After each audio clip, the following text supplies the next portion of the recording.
Conclusions sont sans appel. D'abord, il n'y a plus de blocage dans la traversée de Bénac, ce qu'on appelle blocage au sens strict, c'est-à-dire de gros véhicules qui ne peuvent pas se croiser. Bon, on n'a plus ces blocages. La deuxième chose, c'est qu'on a demandé, dans un souci d'objectivité, parce qu'on ne veut pas de polémique, dans un souci d'objectivité, nous avons demandé de compter les arrêts, la durée des arrêts des files de voitures dans la zone du virage qui pose problème. Bon. Dans cette zone, la moyenne des arrêts est de 21 secondes. Et il y a 5 phases, c'est tout, de plus d'1 minute.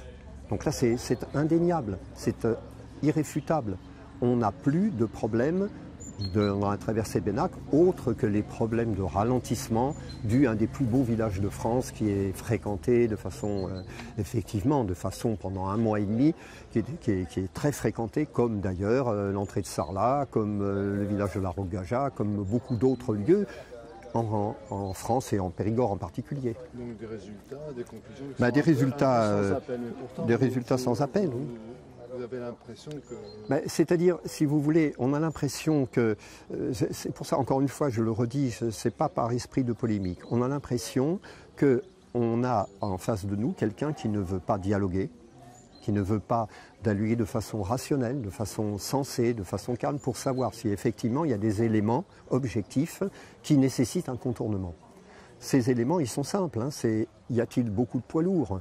Quand on entend, comment voulez-vous que, même pas seulement en tant qu'élu, mais en tant que citoyen, comment voulez-vous qu'on réagisse quand on entend sur un journal de grande écoute qu'il y a plusieurs milliers de camions par jour à Bénac et qu'on n'a pas la possibilité de répondre et que c'est répercuté ça dans tous les médias, et donc on a l'impression qu'il y a d'un côté ceux qui disent voilà, il y a énormément de circulation, donc le Périgourdin il n'est pas nécessairement au courant exactement de ce qui se passe, il ne va pas se plonger dans le dossier. Nous, ce que nous apportons, ce sont vraiment des comptages indubitables, c'est-à-dire qu'on ne peut pas remettre en question, qui ont été faits par un organisme spécialisé, qui est un organisme agréé, donc, un organisme spécialisé, hein, qui s'appelle Provence Comptage Routier.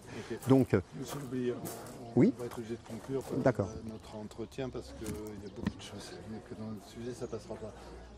Moi, ce que j'aimerais à travers vous, c'est entendre un petit peu ce que pensent les habitants. Voilà. Donc là, c'est vrai que c'est un sujet de préoccupation pour un élu. On ne veut pas que le village soit divisé en 2 camps qui ne se parlent plus, etc. On a un souci, malgré tout, de cohésion, d'entente. La seule façon pour rétablir éventuellement cette entente, parce que l'on a quand même été, en tant qu'élu, soumis à des tas de réflexions, de choses qui ne sont pas très agréables à entendre. Ce qu'on souhaiterait, on souhaiterait avoir un débat, par exemple, avec le président du conseil départemental, que ce débat puisse se fonder sur des chiffres objectifs, non pas, par exemple, sur des photos qui sont prises par le président, qui est attablé à l'entrée du village et qui prend 2 photos, qui prend une photo à chaque fois qu'il y a 2 camions qui se croisent. On voudrait quand même d'autres éléments, plus convaincants que cela.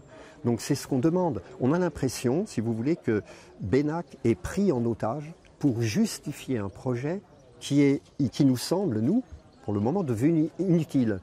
La seule façon, c'est qu'il faudrait une instance indépendante, hein, indépendante à la fois du département, enfin, qui se prononce et qui analyse objectivement les arguments des uns, les arguments des autres, qui approfondissent, voir sur quoi ils sont fondés, et qu'on prenne une décision qui soit rationnelle, qui soit sage, et c'était d'ailleurs la conclusion de la mission qui avait été envoyée par le ministère de la Transition écologique, conclusion d'ailleurs qui a écarté complètement le président du conseil départemental. Cette mission disait textuellement « Attendons la fin de l'année 2018 pour re-questionner le projet de contournement, savoir s'il est oui ou non nécessaire. » Il pouvait se justifier il y a 30 ans, ce n'est pas le problème.